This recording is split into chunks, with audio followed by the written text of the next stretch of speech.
o sea, fidelidad por un lado, perseverancia por otro, sino que estas palabras tienen justamente que alimentarse con todo esto que nos fuimos regalando en esta mañana, ya desde el comienzo de la mañana. Entonces nos vamos a regalar un tiempo para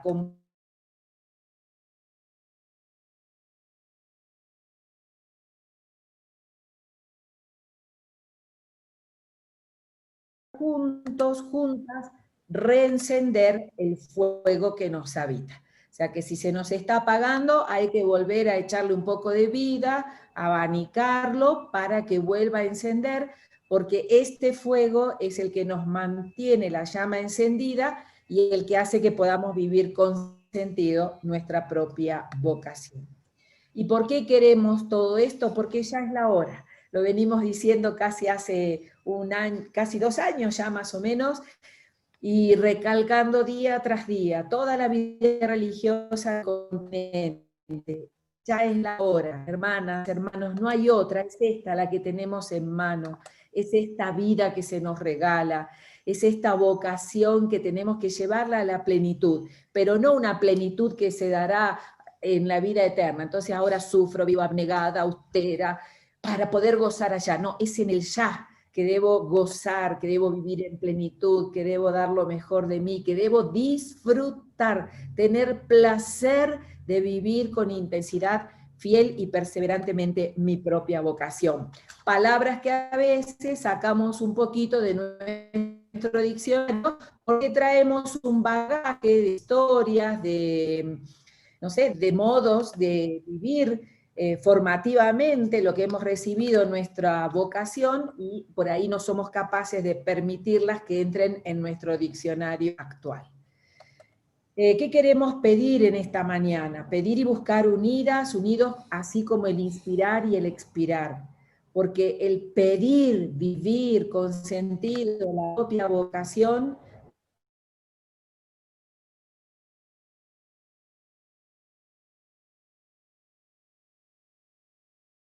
no hay otra manera de que crezca este don. Y vamos a ver el secreto de lo humano a lo largo del compartir que vamos a iniciar o que ya estamos iniciando en esta mañana.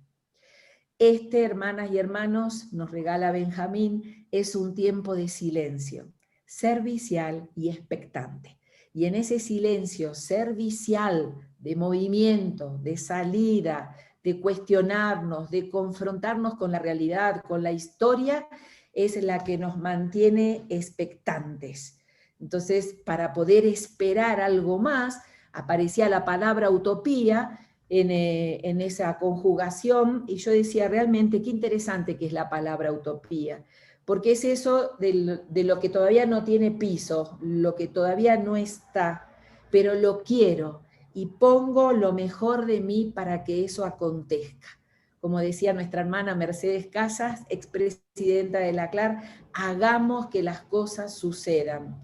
Si nos mantenemos expectantes, pero poniendo brasas a ese fuego, las cosas van a suceder. Y eso necesitamos religiosa. Yo quiero comenzar con esta introducción que la trae Antonieta Potente y Giselle Gómez en su libro Soñar los votos, con un subtítulo muy sugerente: no es tiempo de tratar con Dios negocios de poca importancia. Aquí iglesia, otro día la mezquita, pero de templo en templo, solo a ti te voy buscando. Para tus discípulos y discípulas no hay herejías, no hay ortodoxia. Todos pueden ver tu verdad sin velos. Que el herético siga con su herejía y el ortodoxo con su ortodoxia. Tu fiel es el comprador de perfumes, necesita la esencia de las rosas. Vamos a poner la mirada en ese final. Tu fiel es el comprador de perfumes y necesita la esencia de las rosas.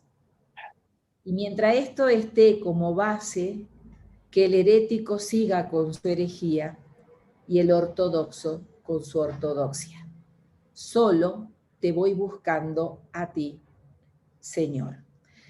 La vida religiosa acuna realmente por vocación el ser buscadores de perfumes. Esto es toda una introducción para llegar a esa doble palabra fidelidad que conforma una única frase, fidelidad, perseverancia. La vida religiosa acuna por vocación el ser buscadora de perfumes. Los perfumes, si bien recordamos, en la simbología bíblica, son signo de ¿qué? De derroche, son signo de abundancia, y realmente el perfume no tiene utilidad inmediata por sí solo. O sea, cuando yo uso algún perfume, alguna colonia rica, la uso por el gusto que me da, sentirme bien a mí y que otros, al estar cerca mío, también sientan el gusto de estar a mi lado. Entonces, no son cosas de que por sí tienen una utilidad inmediata. Pero decir que esta imagen del perfume o simbología nos trae al sentido la belleza de lo que es la vida religiosa, significa para todas nosotras y nosotros recuperar, ¿qué cosa?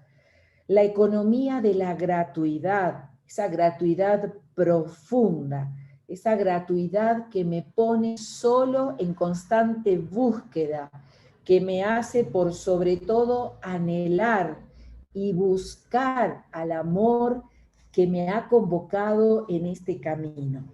Entonces la simbología del perfume, esa imagen tan elocuente, ¿para qué se rompió ese frasco de María Magdalena? Solo para derrochar, porque era el momento de la abundancia, de la gratuidad, de la búsqueda y del anhelo. Y esto lo queremos porque hay un Dios que habita la realidad, que nos convoca. Una historia tejida por personas y deseos humanos, una historia amada por Dios, invitados por tanto como vida religiosa a poder verla, oírla, palparla como experiencia de vida de su presencia. Él está en esta historia y a esta historia, por esta historia tenemos que dejarnos afectar, por esta historia tenemos que dejarnos corazonar, esta historia nos tiene que ayudar a sentir y pensar sentido, todo lo que vivimos, lo que hacemos, lo que procuramos, para poder palpar, palabra tan fuerte, la experiencia de vida de su presencia.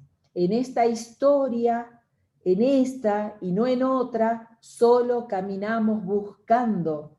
Y la búsqueda, hermanas y hermanos, es nuestra única fidelidad a Dios y a los demás. Entonces comencemos como a hacer síntesis a esta altura de la vida. Aquí hay de todo, grande, gente joven, medianita, pero si yo tengo que definir fidelidad, a veces vamos contratados de la fidelidad, cuando hoy se nos regala así con tanta llanura. Fidelidad a la búsqueda. La búsqueda es nuestra única fidelidad. ¿Pero qué buscamos? ¿A mí misma? ¿Autorreferencialidades? ¿El estar en algún lugar de reconocimiento? ¿El que la vida religiosa haya sido para mí el escondite para ser alguien en la vida? No, fidelidad a Dios y fidelidad a los demás. Y en esta historia solo así caminamos. La economía divina es derroche. Vamos a recordar y a grabar esta palabra. Dios, gracias a Él, no sabe contar. No es una economía que cambie de esa lógica del yo te doy y vos me das, del supermercado, del negocio, del conteo. Es una economía, la de Dios, que cambia la lógica humana. Y que no, la economía de Dios no se puede mantener en una mentalidad tacaña, mezquina, de ahorro, sino en esas mentalidades moralistas de quienes todos lo calculan hasta la misma salvación. Entonces me voy a sacrificar, me voy a prohibir, me voy a para salvarme.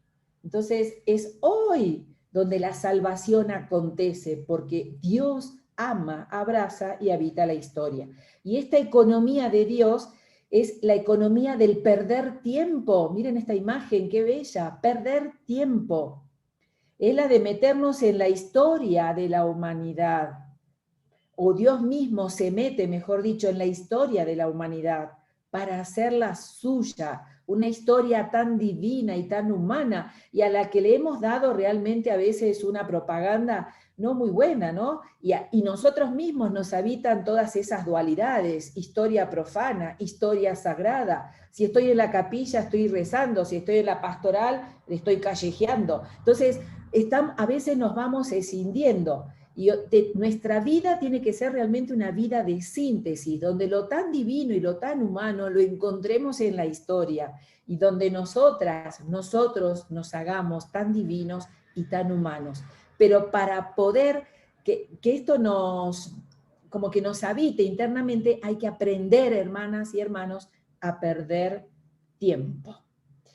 Y de esta perspectiva, podemos decir, desde esta perspectiva que venimos viendo, que nuestra opción como vida religiosa es simplemente y tan complejamente aprender a no abandonar la historia. Y por aquí pasa también la fidelidad. Estamos llamadas, invitados a no abandonar la historia. Cuando le huimos a la historia, ¡pam!, punto de interrogante. ¿Qué nos está pasando? Entonces, fíjense también cómo nos ha traicionado el lenguaje.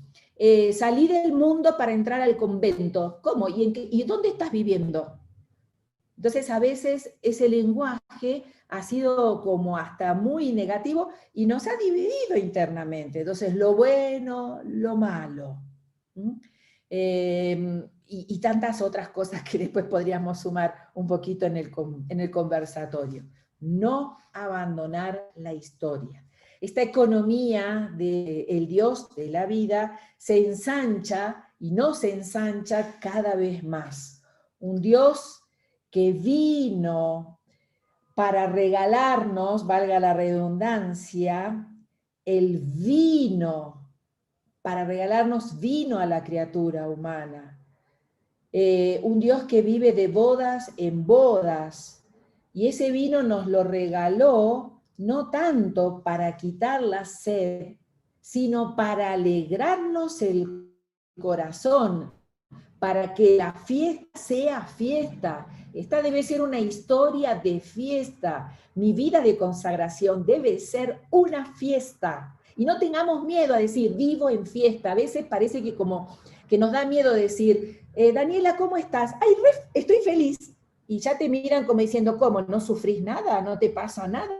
¿Por qué siempre para presentarnos tenemos que empezar por la falta, por lo negativo? ¿Por qué molesta tanto en nuestra vida de comunidad decir, estoy feliz, me está yendo bien en la vida, estoy en una pastoral que me realiza? ¿Por qué tenemos miedo de decirlo? Entonces, porque el Dios es el Dios de las bodas, de la fiesta.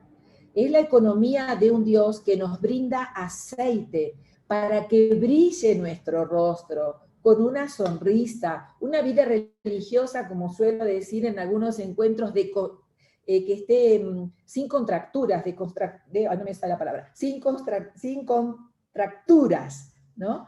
Entonces, que no sea tan ahí, parece que estamos sostenidos, no sé por qué, por un hilo de arriba de la cabeza, que nos agarra así, entonces derechitas, las formas. ¿Cuántas veces confundimos la forma con el fondo? Entonces parece que un hermano es más religioso porque está mejor parado, porque puso las manos de tal manera, cuando el rostro es la epifanía de un Dios que me habita. Y de ahí nace la sonrisa, de ahí nace la palabra, de ahí nace una mirada chispeante, porque el aceite es el que pone brillo en el rostro, y Él nos regala ese aceite. Y un Dios, por sobre todo, que nos viste de luz, que duerme bajo el cielo, que despliega como una carpa. Un Dios que viste de luz el cielo, un Dios que aún en medio de la oscuridad de los años de vida religiosa que a veces se nos vienen pesados, podemos todavía ver que la luz nos muestra el horizonte y el hacia dónde caminar. Dios decidió estar en el tiempo, y su estar en este tiempo es su eternidad. Entonces no estemos sufriendo esperando lo que va a venir.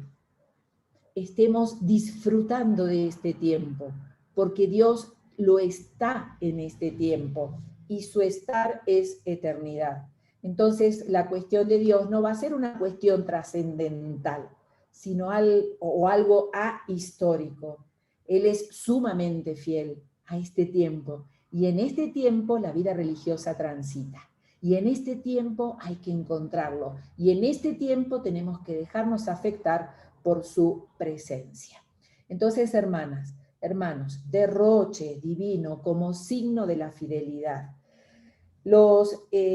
Antonieta Potente en este librito dice que en cierto momento los monjes intentaron pensar en la fidelidad como signo de derroche divino y lo expresaron con el voto de estabilidad. Vieron que los benedictinos, aparte de pobreza, castidad y obediencia, también tienen voto de estabilidad. Pero ese voto recoge justamente los otros tres como signo de la misteriosa y humilde fidelidad de Dios en lo cotidiano de la vida. Entonces ahí, haciéndome estable, vamos a hacer metáfora, viviendo establemente en esta historia en fidelidad y perseverancia, voy a encontrar el derroche de Dios que es la vida. Y por otro lado, Jesús irrumpe en esta historia concreta, en la historia de un pueblo, el de ustedes, el mío, de una cultura. Irrumpe de tal manera que barre, saca la cultura de los cálculos, de las normas, que a la vida religiosa tanto como el pajarito carpintero, tiqui, tiqui, tiqui, le va como perforando la cabeza. Las leyes en el tiempo de Jesús se habían multiplicado. Los fariseos vivían añadiendo leyes, porque intuían que de esa manera se vivía más fielmente al querer de Dios. La sociedad, como ahora, estaba dividida en clases sociales. También algunos estaban muy seguros en el ámbito moral, y sabían los moralistas quiénes se iban a salvar, quiénes se iban a condenar, quiénes eran los impuros y quiénes eran los puros. Y los impuros, para el tiempo de Jesús, generalmente eran los pobres, los sencillos, los carentes de intelectualidad, los que hacían los trabajos menores, los esclavos. Las personas que no sabían leer en el tiempo de Jesús eran considerados impuros, y se entiende esto, y el razonamiento es muy lógico, porque si el pobre no sabía leer, no había tenido contacto con la Torá. Y nosotros, como vida religiosa, muchas veces también entramos abriendo catálogos, quién se salva, quién se condena, quién es más religiosa, quién es menos religiosa en la comunidad. Y eso traiciona a esta irrupción de Dios en la historia. Y por otro lado, en los últimos días de vida de Jesús, Él mismo sintoniza. Qué hermoso es este pasaje, porque fíjense que los dos tienen la misma nostalgia de derroche. Él, según su mentalidad, no estaba cumpliendo un acto heroico. Bueno, ahora me van a matar, entonces llegó el momento. Jesús lo dice con mucha claridad: a mí nadie me quita la vida, yo la entrego. Qué hermoso es encontrar a una vida religiosa así. A mí nadie me está abollando la vida, amargando la vida, reventando la vida. Yo la entrego. Pero desde el gozo de entregarla, no desde la abnegación y el sacrificio de no soy nada ni nadie. Hace poquito escuchaba en una comunidad religiosa un festejo que se le hacía a una hermana y le hicieron una oración preciosa y también regalos lindos y una linda comida. Y ella varias veces decía: no soy digna de todo esto, no me lo merezco. ¿Cómo que no te lo mereces, hermana? Te lo mereces con todo, y quizás hasta nosotras estamos siendo mezquinas. Entonces, según la mentalidad de Jesús, él no estaba cumpliendo un acto heroico, él estaba dando la vida, él estaba dando el amor, el aliento, él estaba dando su fuerza, él estaba dando su deseo, hasta dar la vida. Así debe ser nuestra entrega cotidiana. Por eso, optar por estar, por perseverar, por ser fieles en esta historia, se hace desde el gusto de la vida, desde la pasión de la vida, no desde actos heroicos. Por eso muchos se escandalizaron cuando vieron este gesto bello de una mujer abrazando los pies de Jesús, untando con perfumes, derrochando, cayéndole sus lágrimas, secando sus pies con los cabellos, signo de tantas cosas bellas en la mujer, de la sensualidad. Y para los que observaban, el derroche era un gesto negativo, sin sentido, cuestionado. Pero esta economía, la economía divina, la economía, vamos a llamar, de la vida religiosa, no la de juntar plata, plata, plata para poder hacer cosas, sino la economía del derroche en la vida religiosa, no se aprende, hermanas y hermanos, calculando, se aprende enamorándonos. La fidelidad y la perseverancia es cuestión de enamorados, de enamorarnos de la vida, de esta historia que no debemos abandonar por nada.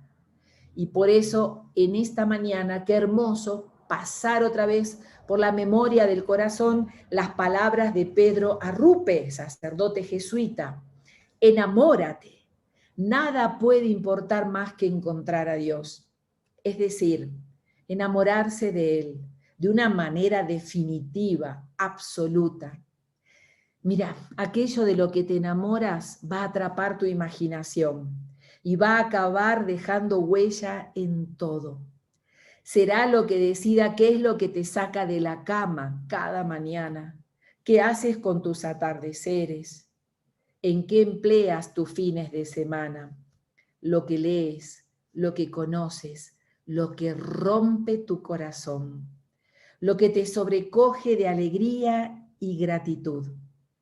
Enamórate, permanece en el amor, permanece en la historia y todo te será de otra manera. Qué hermosa oración, ¿no? Hay un canto también, lo pueden encontrar en YouTube, cantado por un grupo de los jesuitas acústicos, algo así, no me acuerdo en este momento, que le ponen música a esta oración de Pedro Arrupe. Enamórate, enamórate. Es la única manera de vivir en fidelidad y perseverancia. Si no hay amor, es un circo, es una actuación que hacemos, pero qué mal nos hace y qué mal le hace a la gente, a los hermanos y hermanas que comparten nuestro cotidiano andar.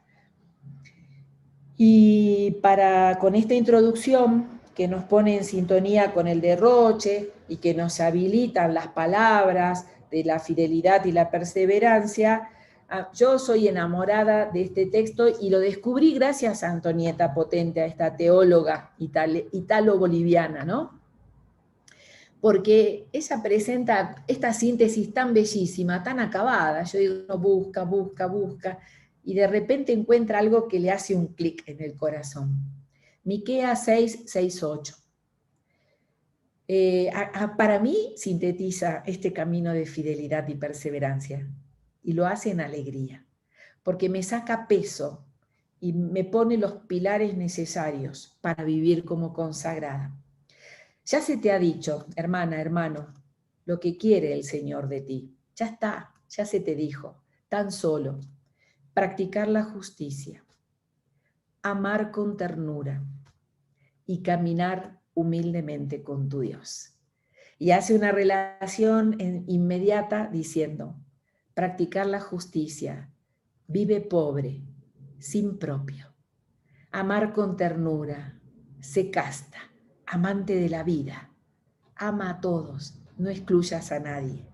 Y caminar humildemente con tu Dios, obedece a la superiora, a la historia, a las voces que vienen mediadas, sí, por quienes nos animan, pero ¿para qué están los llamados superiores, animadores, para mostrarnos el por dónde, para abrir horizonte, para abrir ventanas, para oxigenarnos de cargas, para diciendo, es esto, es por aquí, es practicar la justicia, es amar con ternura, es caminar humildemente con tu Dios y no enloquecernos con tantas cosas que a veces nos descentran.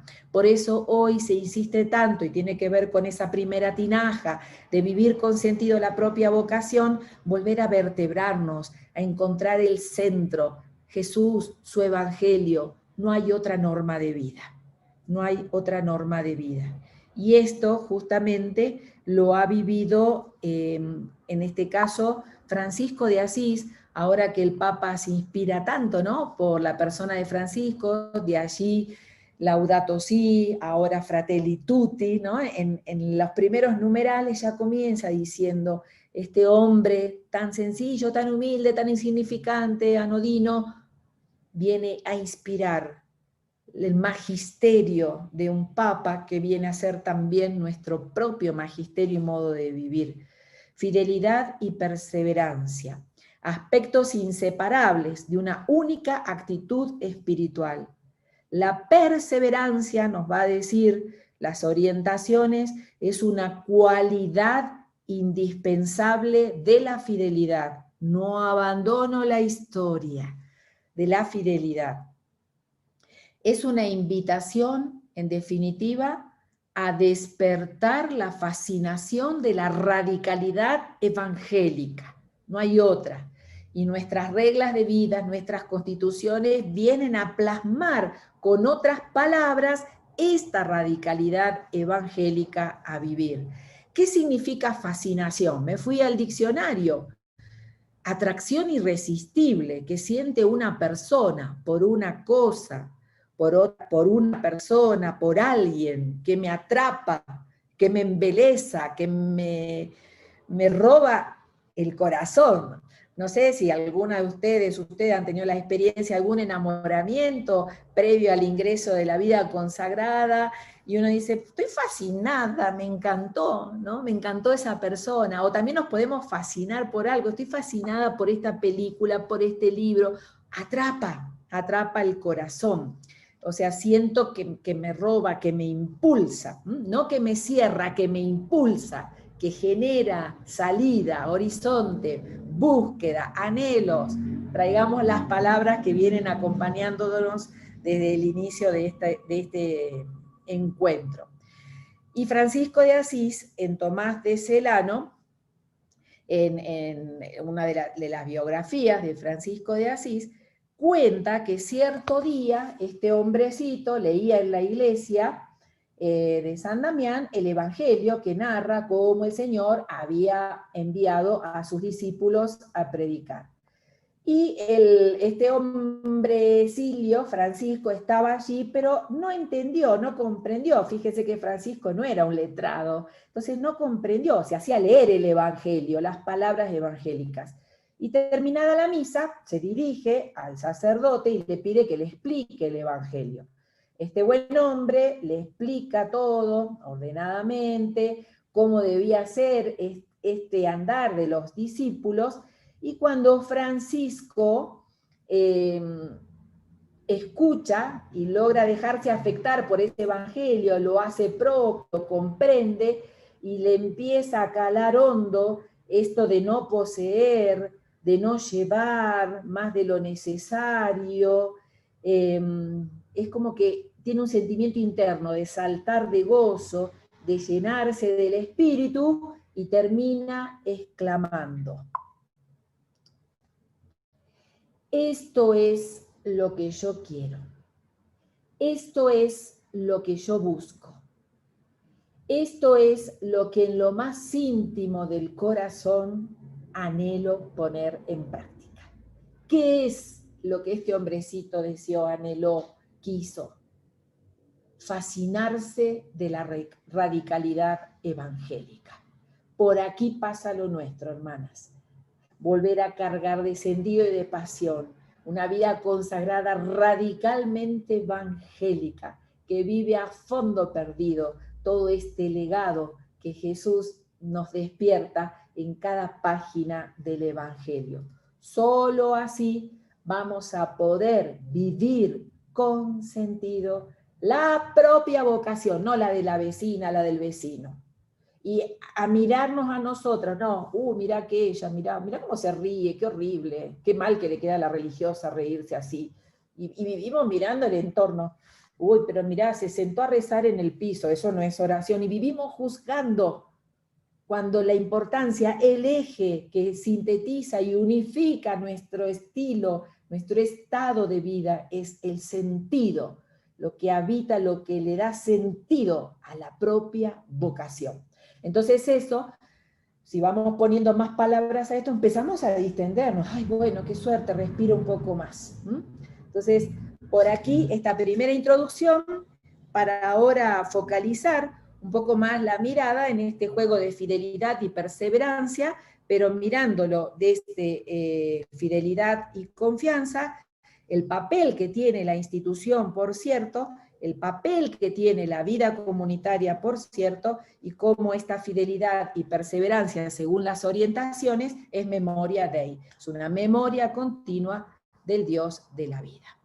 Ahora entonces me voy a regalar mirarnos o leer nombres, y con esta presentación vamos a seguir poniendo, bueno, ¿vamos bien?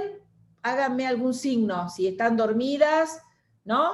¿Dormidos? Padre Juan, ¿estás dormido o estás bien? Bien, perfecto. Maravilloso. Maravilloso. Entonces seguimos. Cuando hace poco presentaron las orientaciones, lo hicieron, al menos en una webinar donde también participó la hermana Liliana, organizado por Editorial Claretiana, lo hicieron también entroncando el texto de un librito de Mercedes Navarro Puerto, La fidelidad en el tiempo.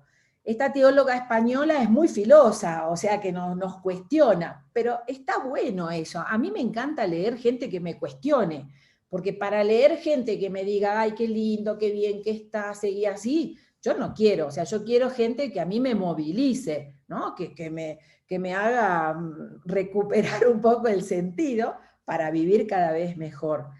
La fidelidad proviene del latín fidelitas, y si el acercamiento que se hace cuando uno busca qué significa fidelidad en un diccionario, va de la mano de lealtad, observancia de la fe que alguien le debe a una persona, a otra persona. De aquí comienza a tejerse cómo existe una estrecha relación entre fidelidad y fe. Es decir, la fidelidad se relaciona con el hecho de fiarme de alguien. Yo no solamente creo en Dios, sino que le creo a Dios. Me fío de Él y me tiro a la pileta. Y si me encuentro con agua, mejor. Y si no hay agua, bueno, veremos cómo nos recuperamos del golpe. Pero me fío totalmente. Tener confianza. Sin confianza no se entiende la fidelidad. Entonces, ¿qué importancia es toda esta asociación que se hace entre fidelidad y confianza? ¿Y por qué? Porque la fidelidad, donde hay fidelidad, no hay miedo. Y no sé si ustedes recuerdan el texto de San Juan hacia el final de la primera carta de Juan, donde dice que donde existe el miedo, no hay amor. Entonces me parece también muy interesante que la fidelidad expulsa el miedo, y donde hay miedo, no hay fidelidad, no existe la fidelidad.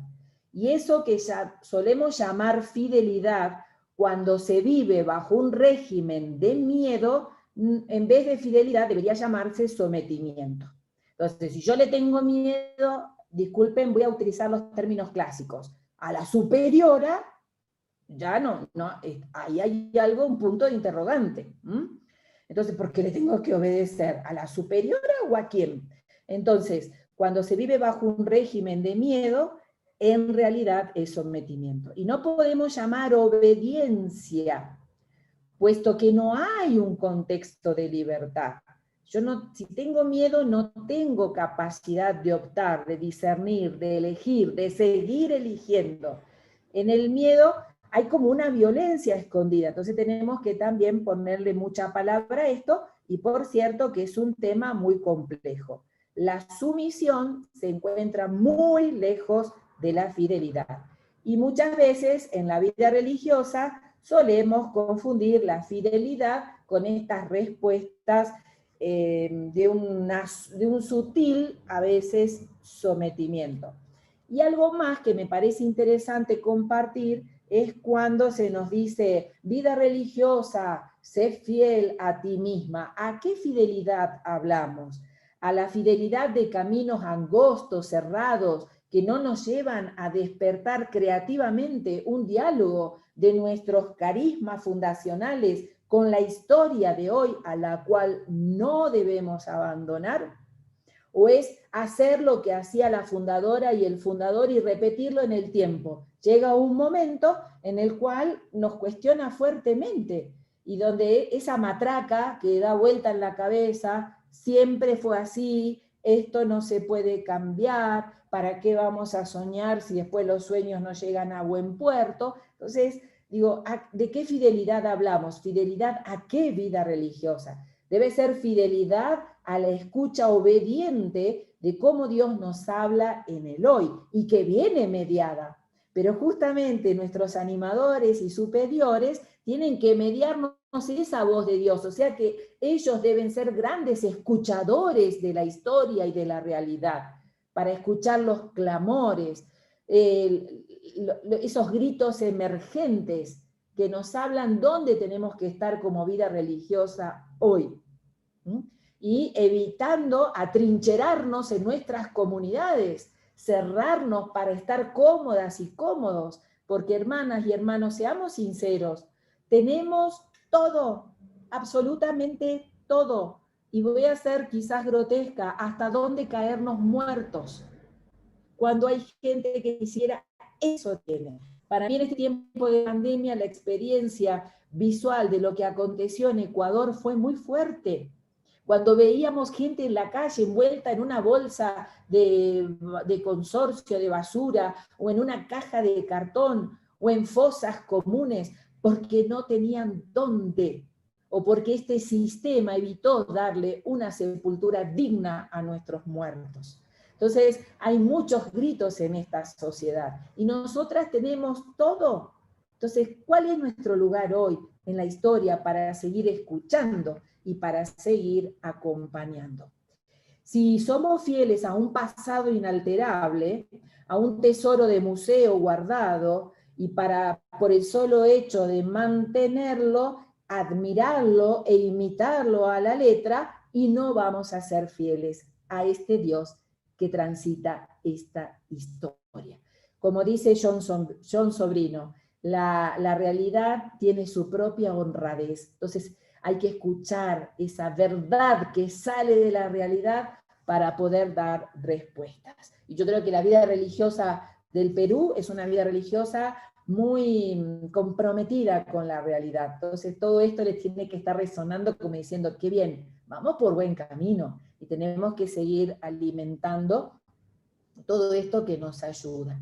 Y el tema de la institución también es muy importante, porque la institución, si bien son temas complejos y a veces pendientes como de seguir fortaleciendo en los procesos de reflexión, es como que nos colabora la institución, no podemos vivir sin institución, y la institución nos ayuda, nos colaboran a que nuestro compromiso pueda alimentarse y pueda ser vivido en clave de definitividad. Entonces, será por supuesto que la institución, nuestras congregaciones, deben velar por nuestra fidelidad en el tiempo. La institución es como un continente, ¿no?, que nos alberga, y que es, ¿para qué está la institución? Para albergar el valor de la fidelidad. Pero ojo, que a veces nuestras instituciones pasan por el filo de la expulsión de sus miembros. Entonces, cuando alguna religiosa o religioso pareciera que no va con la normativa X, ya empezamos a ladearlo, y la persona termina saliendo de la institución. o porque no encuentra en esa institución la fidelidad creativa, o porque no encuentra en esa institución la apertura. En las orientaciones habla mucho de este tema de las salidas, pero no es que queremos quedarnos en esto en absoluto, pero sí abrir puntos de interrogante, porque en un momento dice como que a veces uno es fiel saliendo de la institución. Lo dice ahí en una rayita, porque si la institución es ahogo, sometimiento, no sé, plataforma de miedo, no es el lugar, no es el continente, no es es como que no voy a encontrar que me colabora a poder vivir realmente en fidelidad. Y nuestras instituciones tienen que ser muy cálidas en todo esto, o sea, porque algunas salidas, como dicen las orientaciones, en este momento, que son muchas, deben cuestionarnos a nuestras instituciones. ¿Qué está pasando? Que no somos continente de colaborar en la fidelidad y en la perseverancia de nuestros hermanos. Entonces, ¿cómo escuchamos esas salidas? Pero no desde el lado del juicio. ¡Ja! Se fue. ¿Qué te dije? ¿Qué te dije? Yo sabía que se iba a ir. ¿Qué te dije? Siempre estamos ahí como diciendo, quedamos los buenos adentro y se fueron las buenas a veces. Se fueron las buenas. Se fueron los buenos. Entonces, ojo con todo eso, porque somos muy duros, muy duros. Yo a veces estuve en el servicio de provincial 8 años y a mí se me fueron en mi periodo casi 4 hermanas y fallecieron como 20 y pico, pero 4 salidas de hermanas contemporáneas mías. Cuando yo sentía silencio en la comunidad, a mí eso me cuestionaba. Digo, ¿ninguna pregunta surge de acá? ¿Qué está pasando?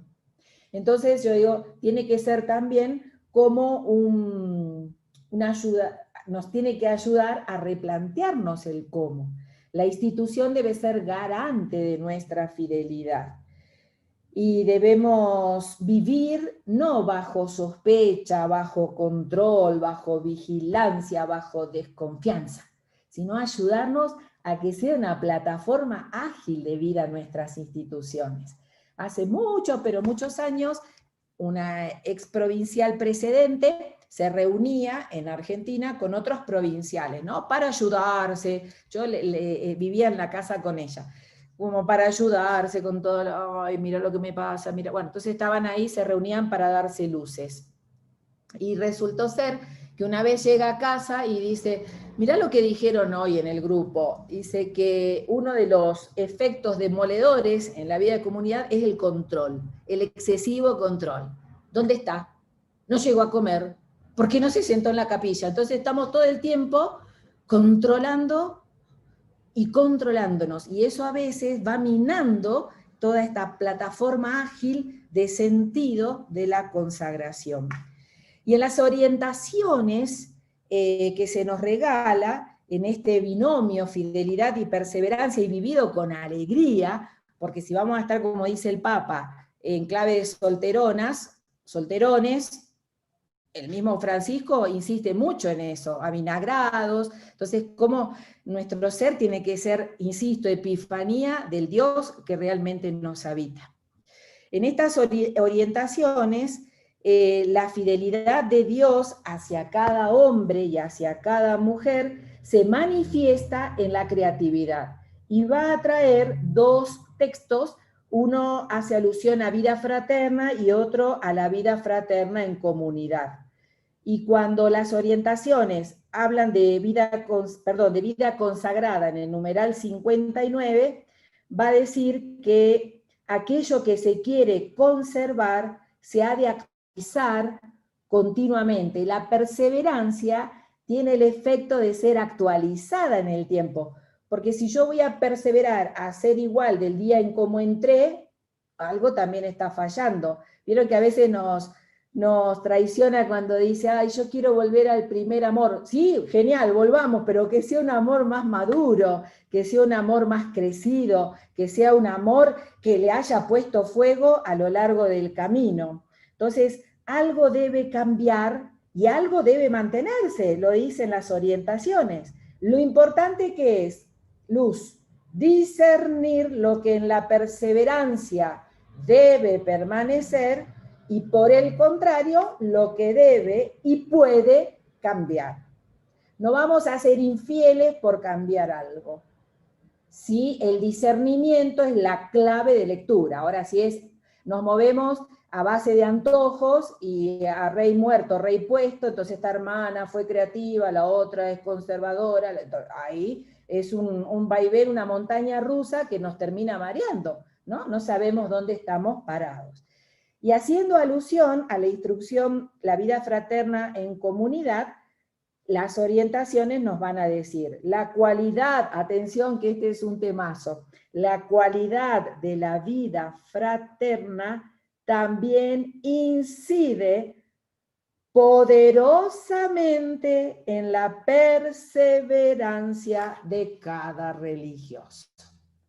Entonces tenemos la invitación de las observaciones es contribuir a crear, hermanos, un clima sereno, de comunicación de vida, de comprensión, de ayuda mutua, de mano en el hombro en los momentos de cansancio. ¿Estás cansada? Bueno, te vas a levantar más temprano. De sufrimiento, de soledad, en el desánimo, en ofrecernos apoyo, en las dificultades, en las pruebas. Parece que a veces vamos poniendo el dedo que sufra, que sufra, que sufra. Entonces, no permitimos como, no sé, que la pista para levantar vuelo, ¿vieron los aeropuertos? Llega a haber algo en la pista, se frenan los vuelos, hay que estar esperando hasta que... Porque tiene que estar realmente liberada para poder levantar vuelo. Si yo voy carreteando y siempre voy a tener un muro delante que no me colabora, no voy a poder levantar vuelo. Por tanto, y esto como para ir cerrando, las personas consagradas, se nos va a regalar, no deben ser ni burócratas ni funcionarias, sino apasionadas de la vida. Y nos dicen, fuera la mediocridad, la tranquilidad anestesiante de nuestras vidas.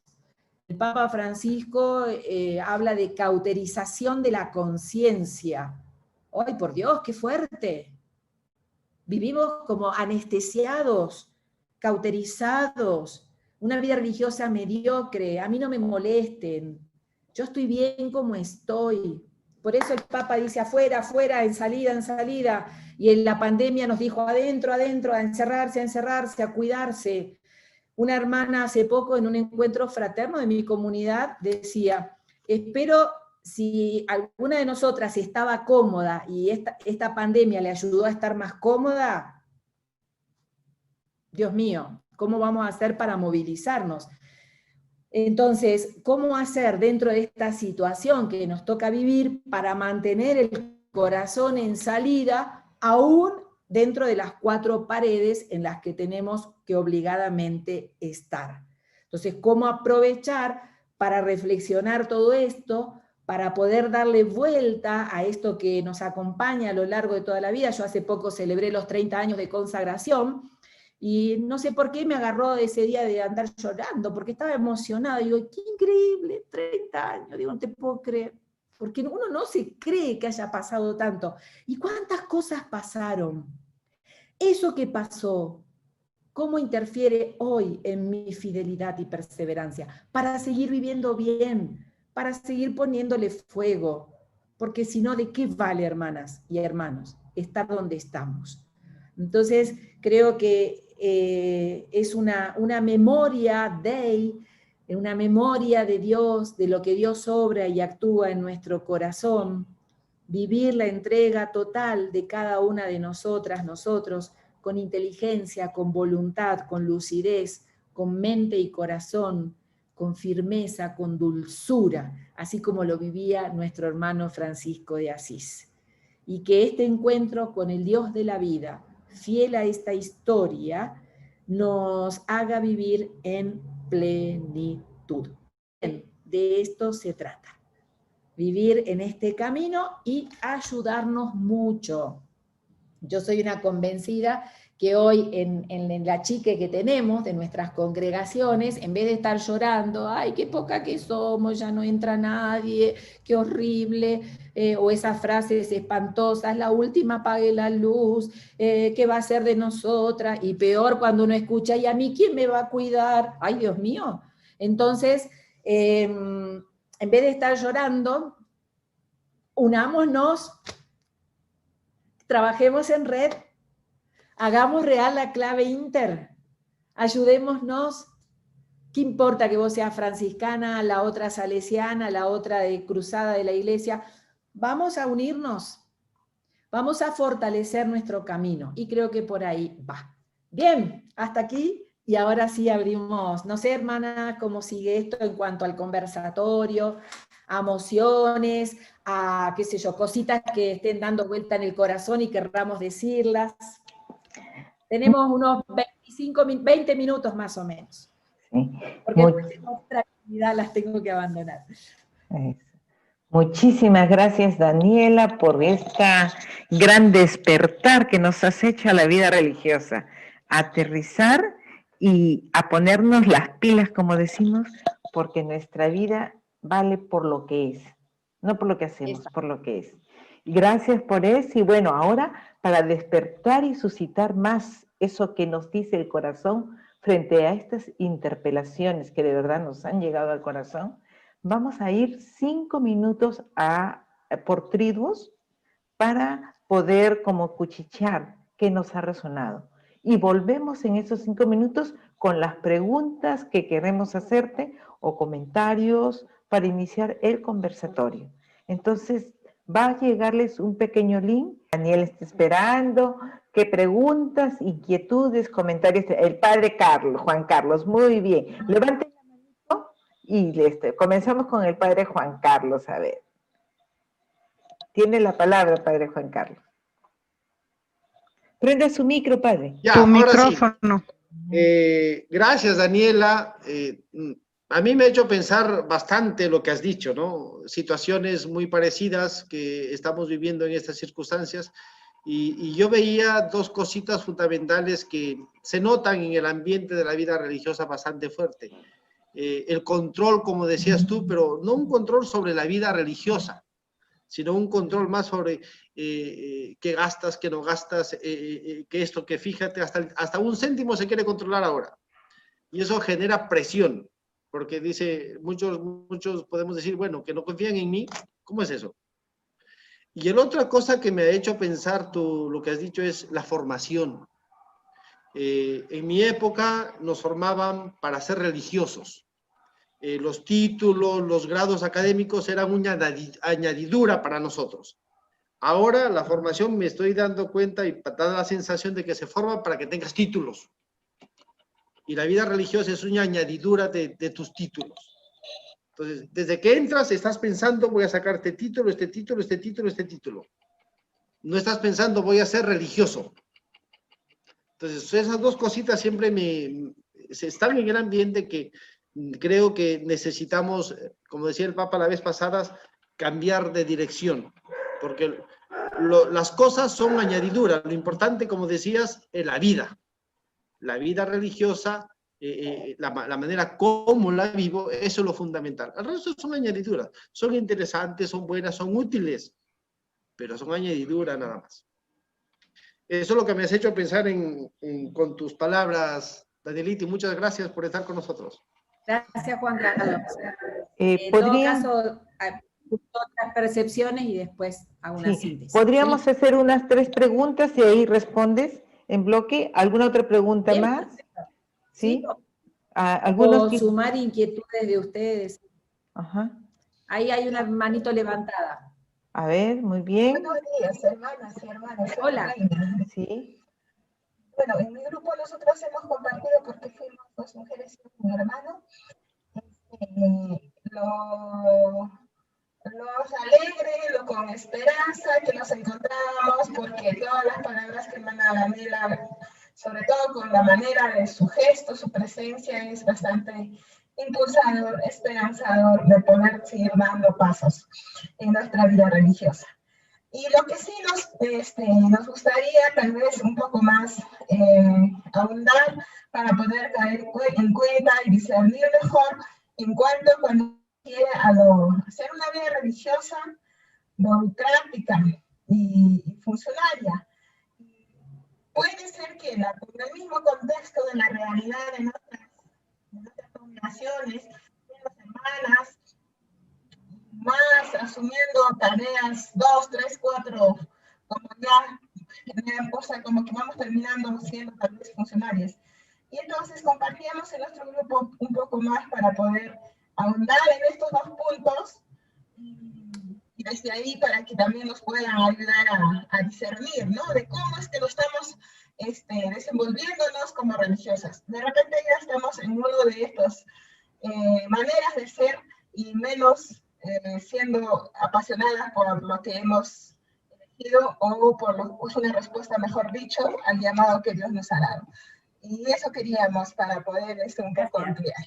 Perfecto, gracias, Reina. Perfecto. ¿Alguna pregunta más? Y la hermana Benedicta. Benedicta, a ver, Benedicta, muy bien, Benedicta, Buenos y después días. Gloria. Buenos días, hermanitas. Muchas gracias, hermana Daniela.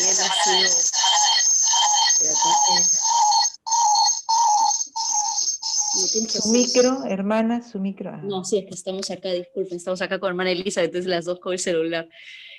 Muchas gracias por la exposición, realmente nos encantó. Lo que yo quería preguntarle era cómo ella ve, cómo hermana tú ves el cambio de nuestras congregaciones, quizás ahora al abrirnos más a las laicas consagradas, que vivan también con las hermanas religiosas en sí, porque, por ejemplo, nosotros trabajamos mucho con laicas. No son consagradas porque todavía no hemos establecido ese tipo de grupo en la congregación de una manera más moderna, porque sí estaba antes, pero ya se perdió. Estábamos hablando justo con mi hermana, que es necesario abrirnos a esa posibilidad de las laicas consagradas y abrir la vida religiosa, que sean 2 religiosas, 3 religiosas y las laicas consagradas de la misma congregación. No sé cómo ven eso, que para nosotros será un punto a favor de la vida religiosa. Gracias. Gracias a ti. Bueno, en estas 3 intervenciones, primeramente nos decía el padre que se fue sobre el tema del control pero ejercido como presión. Por cierto que la vida religiosa es una organización y no puede estar fuera también de las leyes. Hoy las leyes, especialmente todo lo que es en torno a lo económico, son muy exigentes. Entonces también la vida religiosa tiene que dar cuenta de. El tema es cómo hacerlo, con qué calidez humana, no como control, sino como un ejercicio honesto frente a la realidad y como viven hoy todos, ¿no? Contando sus monedas, llegando a fin de mes, discerniendo si es posible comprar esto o aquello, a quién le adjudicamos primero la compra del calzado y a mí me quedará para el mes que viene, hacer lectura de los presupuestos como proceso de discernimiento comunitario, no es solo de la ecónoma y de la superiora, ponerlos sobre la mesa, a ver cómo están los gastos en este momento, uy, hermanas, nos fuimos lejos con el teléfono, vamos a tener que tener más precaución, es decir, es el estilo de vida de familia, pero a veces no sé qué nos pasa, que ejercemos la presión y el control, faltan 10 centavos, qué sé yo, se me cayó en la calle, no me voy a hacer rica por 10 centavos, ¿no? Pero yo creo que esto viene también a causa de muchos desfasajes que hubo en la historia de la vida religiosa, ¿no? Porque a veces, por ejemplo, el que tiene, lo voy a decir así en bruto, el que tiene el poder, el que tiene la plata tiene el poder. Entonces termina abrazándose a la plata y yo soy el que tengo. Pero él sí puede gastar, comprar, la superiora sí puede gastar, comprar, y las otras tienen que estar mendigando una moneda. Una vez una hermana mía me dice, Daniela, dice, ¿podrían darnos un poquito más abultado el dinero? Porque yo el otro día salí, me dieron solo para el colectivo, decimos nosotros en Argentina, el bus. Se me cayó una moneda y me tuve que venir caminando. Y a veces, madre, porque yo en ese momento había empezado, no entendía nada yo, dice, uno tiene ganas de comerse un heladito, tomarse algo. Yo digo, ay, pobre hermana. Y era una hermana mayor, digo, ¿cómo no se va a dar el gusto de un helado? De algo rico. Entonces yo digo, cómo equilibrar la presión y el control frente también a promover y provocar cosas que nos puedan ayudar, ¿no? Sin eso es éxito. Entonces, también puede pasar que alguna de nosotras o nosotros nos peleemos por llegar a ser superiora para poder tener acceso a un peso más en la vida. Y eso es muy triste. Y que lo hay, lo hay. Si lo digo es porque lo he escuchado. Entonces, tengamos cuidado. Y lo de burócratas y funcionarias son cosas que el Papa Francisco, o sea, en este caso venía de las orientaciones, porque el Papa Francisco insiste mucho, porque él lo visualiza. El Papa advierte que la Iglesia, y en este caso nosotras, como parte de la Iglesia nosotros, debemos evitar ser burócratas y funcionarios y ser más misioneros apasionados, devorados por el entusiasmo de comunicar la vida. Esas son palabras del Papa Francisco. Y creo que aparece con fuerza en Gaudete y Exultate, que sería bueno volver a refrescar la lectura. Entonces, ¿por dónde va nuestra santidad? ¿Por el cúmulo de actividades? ¿Por el cúmulo de títulos? Para mucha gente a veces, lamentablemente, la vida religiosa ha sido una tabla de promoción para ser alguien en la vida, y no es así, hermanos. Por eso los procesos de discernimiento en la etapa formativa son muy importantes, que las motivaciones sean fascinación por la radicalidad evangélica, y no por tener un nombre, tener un atuendo que me reconozcan en la calle, tener un título, ¿no? Sino realmente la identidad es lo que es el eje interno que me hace estar de pie y ser testimonio vivo del Dios que me habita. Y en cuanto a estos cambios que se generan en las congregaciones, yo creo que la CLAR en eso ha quedado un poco en el tiempo por el tema de la pandemia. Hay una comisión que se llama Familias Carismáticas, porque va por ahí también, parte de la resignificación y reestructuración de la vida religiosa. Pero ojo, acá también las motivaciones. No es que los laicos ahora van a formar parte de nuestra familia porque quedamos 4 monjas y no sabemos más qué hacer con los 25 colegios que tenemos. No, o sea, no es por necesidad, sino que es por carisma, porque el carisma del fundador, una vez legado, ya no es pertenencia exclusiva de nosotras. Por eso también tantos laicos adhieren al carisma. Y no son una rueda de auxilio, una cubierta de emergencia que saco cuando se me pinchó la otra, sino que es formar familia, misión carismática, compartida, y que adopta distintas modalidades. Una de esas puede ser compartiendo nuestro ejercicio de vida, pero con clara identidad, lo que es la vida religiosa y lo que es el laico. Ni el laico queriendo ser monja, ni la monja queriendo ser laica, aunque todas somos fieles laicas. Pero hermana, eso da para mucho. Bien, y ahora, a ver. ¿Sí? ¿Alguna pregunta más?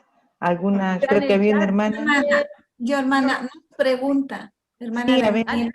bien, Azucena. Dime. Ya está abierto. Sí, por la experiencia, quizás más compartir, hermana, usted su experiencia como religiosa, dijo que tiene ya 30 años en la vida religiosa, ¿no? Y el tema de acompañar, estar en el servicio de la CLAR, acompañar a la vida religiosa de nuestro continente, creo que eso también da mucha experiencia y desde allí, ¿no? Como me gustaría escuchar para mi generación, por ejemplo, en la vida religiosa de base 40, que a veces tenemos que estar asumiendo todos los servicios de las hermanas ya que son mayores, hacemos por 2, por 3, por 4, y entonces llega un momento del agotamiento y de verdad que dice esa pasión que uno puede tener a esta edad, pero también viene una realidad que es también el desgaste, ¿no? El desgaste y cómo ir equilibrando, porque justamente eso de la estabilidad en nuestras congregaciones, y no solamente como votos, ¿no? Sino esa estabilidad también desde todo tu ser como humana, como mujer, como persona. Entonces yo sí por allí, hermanita, más que pregunta, me gustaría escuchar experiencia, ¿no? Experiencia, cómo sostenernos nosotras. Por ejemplo, para mí, ¿no? Una manera de sostenerme en mi vida religiosa es esto, la confer. La confer es la que me da vida y compartir experiencia y estar siempre en estos espacios, ¿no? Que me enriquecen. Pero aparte de eso, me gustaría escuchar. Gracias. Sí, qué hermoso lo que estás planteando, ¿no? Y creo que toca al estado vital de cada una de nosotras. Y acá, hermanas, les pido a las hermanas que son mayores también mucha disponibilidad y apertura de corazón, porque ciertamente que a la bisagra, a la vida religiosa intermedia, 40 y más jóvenes y un poquito más para arriba, nos toca un momento histórico muy particular. Quizás las vetas tengan por la disminución de la vida religiosa, por los pocos ingresos, pero recordemos cómo empecé la charla, no al cálculo, sino al derroche. Entonces, a mí me parece que las congregaciones tenemos que hacer una lectura de la realidad institucional y provocar esto que tanto también insiste el Papa Francisco, nuevos modos que van a generar estas dos palabras que nos acompañan tanto en el caminar, de resignificar y reestructurar. Y también poner por delante, ¿qué son más importantes? ¿Las paredes o las hermanas, la vida? Entonces que no se nos vengan las paredes encima. Y que tampoco vivamos sosteniendo las paredes, porque cuando yo bajo las manos se me vinieron encima.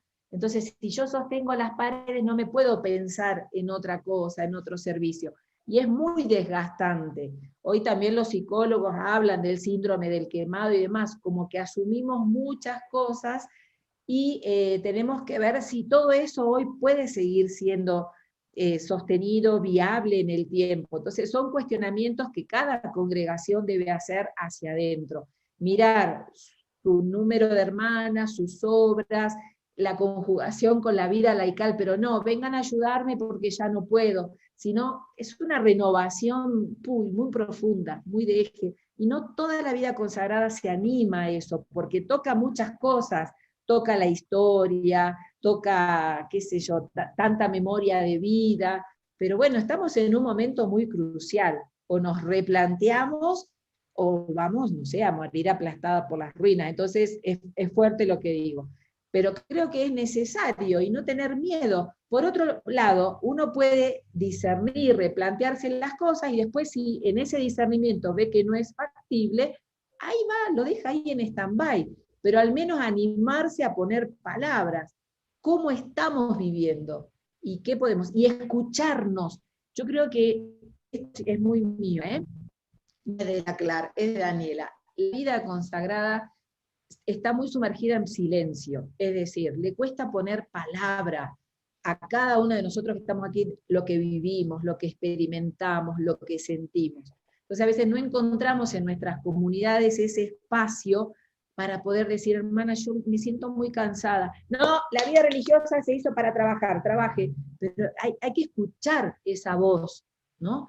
Entonces, o cómo me levanto, mis sentimientos, lo que me provoca, es decir, poner sobre la mesa, animarnos, ayudarnos, ponernos el hombro, la escucha y habilitar la palabra es muy importante. Ya no podemos pensar una vida religiosa que solo va dando cambios por la iluminación que recibe el grupo de conducción, de animación, sino que todos tenemos que ser protagonistas de estos cambios. Y para eso tenemos que habilitar la palabra, poner palabra, entretejer juntos y juntas, para que la vida sea la que gane la partida. De lo contrario vamos a terminar muy deprimidos, depresivos y no sé, sin ganas de... Así es, Daniela. Muchísimas Susana, gracias por tu aporte. ¿No? Como dicen algunas, nos has renovado la pasión, nos has reconectado con la pasión y lo esencial de nuestra vocación, seguir a Jesús. Las obras son los medios, pero la vida nuestra es la pasión por Jesús y su evangelio. Rosario, Rosy, sí, ahí en el chat leí recién, y con esto termino, soy re charlatana, pero ya termino. Nelly dijo que me parece que esta es la clave, ¿sí? Hacer el camino sinodal dentro de nuestras comunidades. Gracias, Nelly.